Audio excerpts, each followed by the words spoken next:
Hey everyone, we're back after some deep time, dark days, and soul dredging by all of us here in the UTC crew, but we've emerged with some new sonics to share with you all.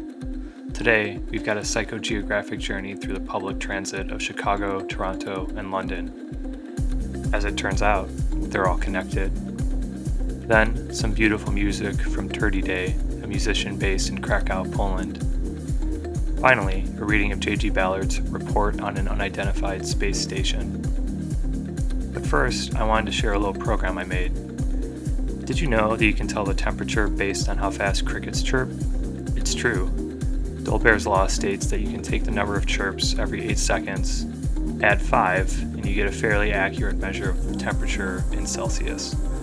So, I wrote a little max patch that pulls data from weather.gov and runs it through a little algorithm.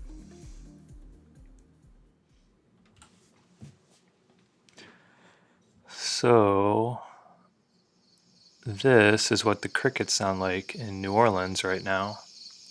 It's 30 degrees Celsius, 86 degrees Fahrenheit. Let's go over to Dallas-Fort Worth International Airport. A little bit colder, 27.8 degrees Celsius, 82 degrees Fahrenheit. Let's go somewhere, Yakutat. I have no idea where that is. Wow, that's 7 degrees Celsius, 44 degrees Fahrenheit. And let's wrap up my hometown, Chicago O'Hare International Airport. 22.8 degrees Celsius, 73 degrees Fahrenheit.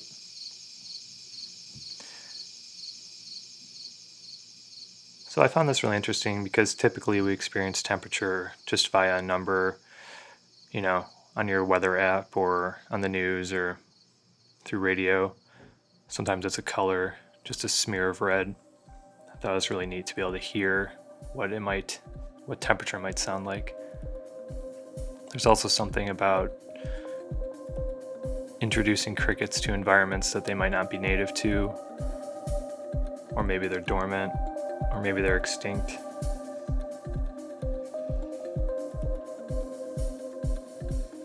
All right, let's go to Chicago and let's get on a train.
track of each out, these sorts of performance, or side business space laboratory. As a mind answer, charge for your tickets purchased on board leaving over the station. Ticket when it is open, and you have access to your trap. Also, if you choose to sit on the upper level, we ask that you please do not extend your feet across the railing in front of you. Once again, you can sit up top. Remember, there's people walking beneath you, so please do not extend your feet across the railing in front of you. Thank you.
UTC.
Report on an unidentified space station.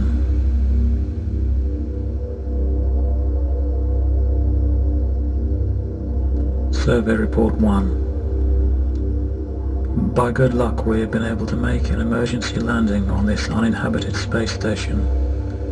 There have been no casualties.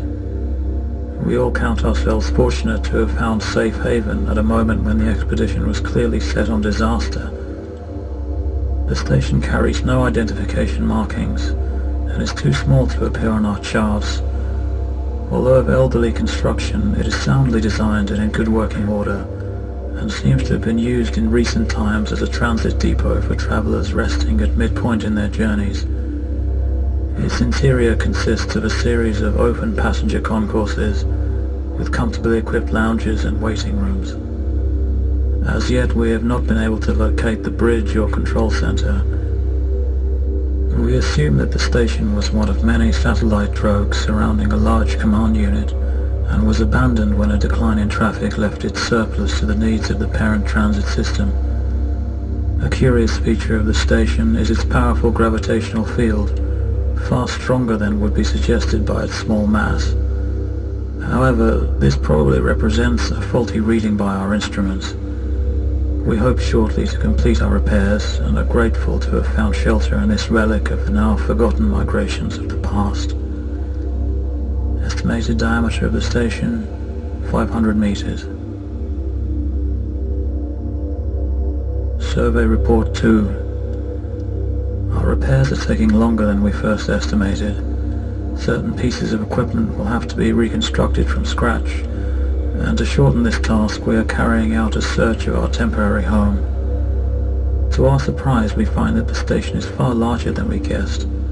A thin local atmosphere surrounds the station, composed of interstellar dusts attracted by its unusually high gravity. This fine vapor obscured the substantial bulk of the station and led us to assume that it was no more than a few hundred meters in diameter. We began by setting out across the central passenger concourse that separates the two hemispheres of the station.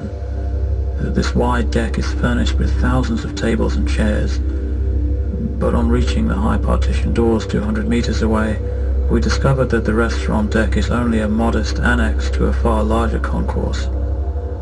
An immense roof 3 stories high extends across the open expanse of lounges and promenades. We explored several of the imposing staircases, each equipped with a substantial mezzanine, and found that they led to identical concourses above and below. The space station has clearly been used as a vast transit facility, comfortably accommodating many thousands of passengers. There are no crew quarters or crowd control posts. The absence of even a single cabin indicates that this army of passengers only spent a brief time here before being moved on, and must have been remarkably self-disciplined or under powerful restraint. Estimated diameter, 1 mile. Survey Report 3. A period of growing confusion. 2 of our number set out 48 hours ago to explore the lower decks of the station and have so far failed to return. We have carried out an extensive search and fear that a tragic accident has taken place. None of the hundreds of elevators is in working order, but our companions may have entered an unanchored cabin and fallen to their deaths. We managed to force open one of the heavy doors and gazed with awe down the immense shaft. Many of the elevators within the station could comfortably carry 1,000 passengers. We hurled several pieces of furniture down the shaft, hoping to time the interval before their impact, but no sound returned to us. Our voices echoed away into a bottomless pit. Perhaps our companions are marooned far from us on the lower levels. Given the likely size of the station, the hope remains that a maintenance staff occupies the crew quarters on some remote upper deck, unaware of our presence here. As soon as we contact them, they will help us rescue our companions. Estimated diameter, 10 miles. Survey Report 4. Once again, our estimate of the station's size has been substantially revised. The station clearly has the dimensions of a large asteroid or even a small planet. Our instruments indicate that there are thousands of decks, each extending for miles across an undifferentiated terrain of passenger concourses, lounges and restaurant terraces. As before, there is no sign of any crew or supervisory staff, yet somehow a vast passenger complement was moved through this planetary waiting room. While resting in the armchairs beneath the unvarying light, we've all noticed how our sense of direction soon vanishes. Each of us sits at a point in space that at the same time seems to have no precise location, but could be anywhere within these endless vistas of tables and armchairs. We can only assume that the passengers moving along these decks possessed some instinctive homing device, a mental model of the station that allowed them to make their way within it. In order to establish the exact dimensions of the station and, if possible, rescue our companions, we have decided to abandon our repair work and set out on an unlimited survey, however far this may take us. Estimated diameter, 500 miles. Survey Report 5. No trace of our companions. The silent interior spaces of the station have begun to affect our sense of time. We have been travelling in a straight line across one of the central decks for what seems like an unaccountable period. The same pedestrian concourses, the same mezzanines attached to the stairways, and the same passenger lounges stretch for miles under an unchanging light. The energy needed to maintain this degree of illumination suggested the operators were used to a full passenger complement. However, there are unmistakable signs that no one has been here since the remote past. Clearly, whoever designed this station based the transit system within it on a timetable of gigantic dimensions. We press on, following the same aisle that separates two adjacent lounge concourses.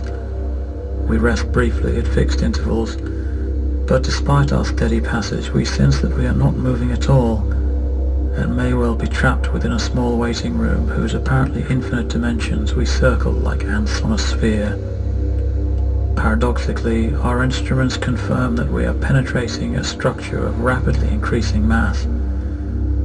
Is the entire universe no more than an infinitely vast space terminal? Estimated diameter, 5,000 miles. Survey Report 6.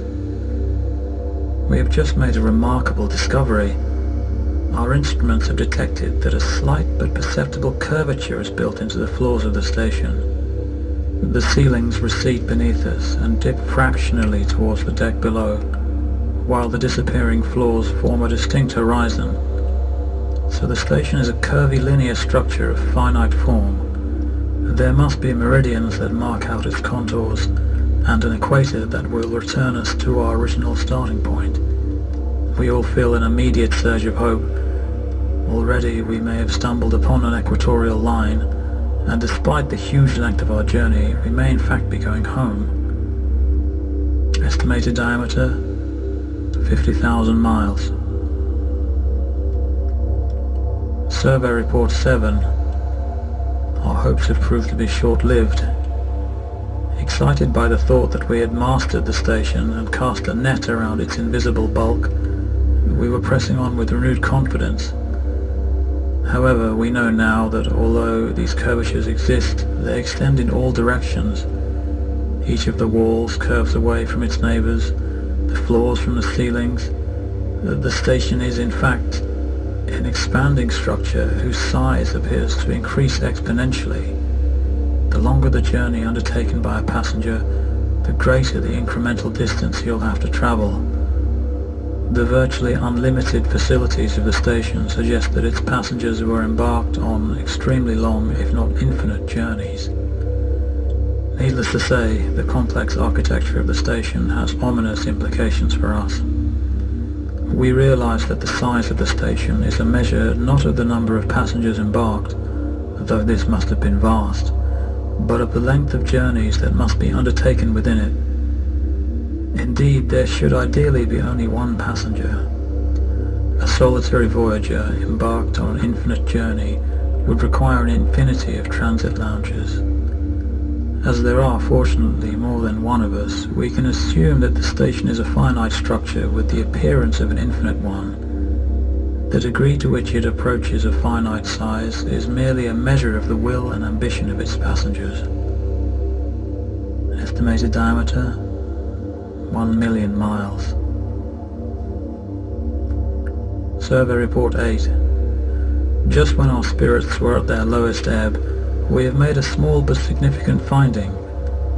We were moving across one of the limitless passenger decks, a prey to all fears and speculations, when we noticed signs of recent habitation. A party of travellers has paused here in the recent past.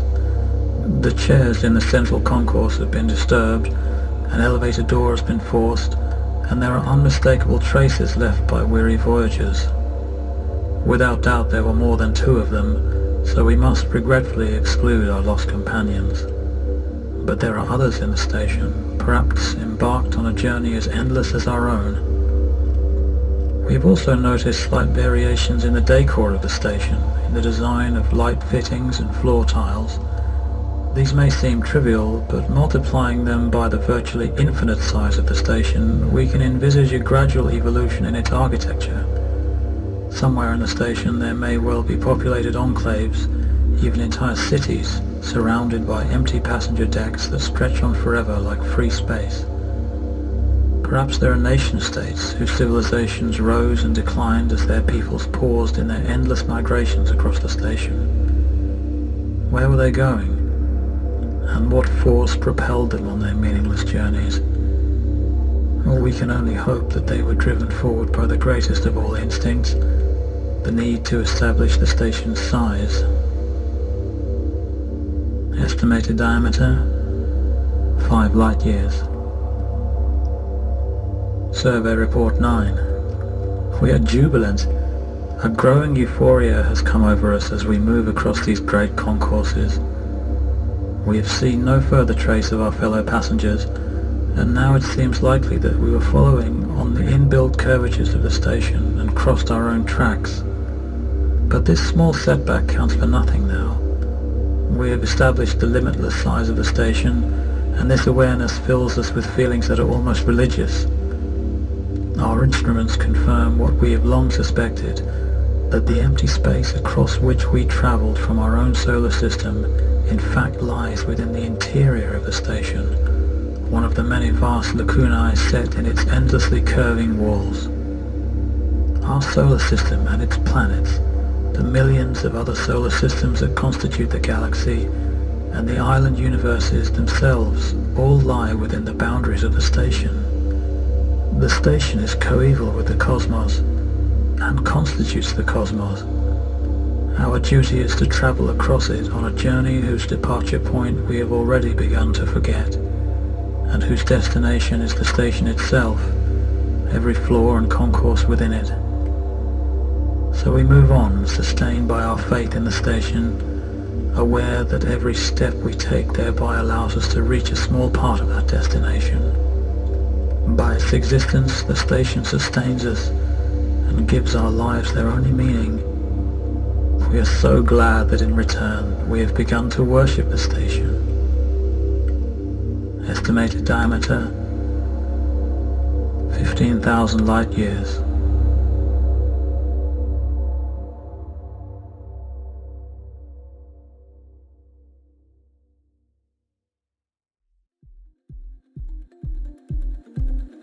Goodbye, Earth. Thank you for listening to Coordinated Universal Time. We need your support to reach more people like you. Please sign up for our Patreon to help our mission of realizing a common Earth. You will be invited to our Discord server where you can connect with kindred spirits. Farewell.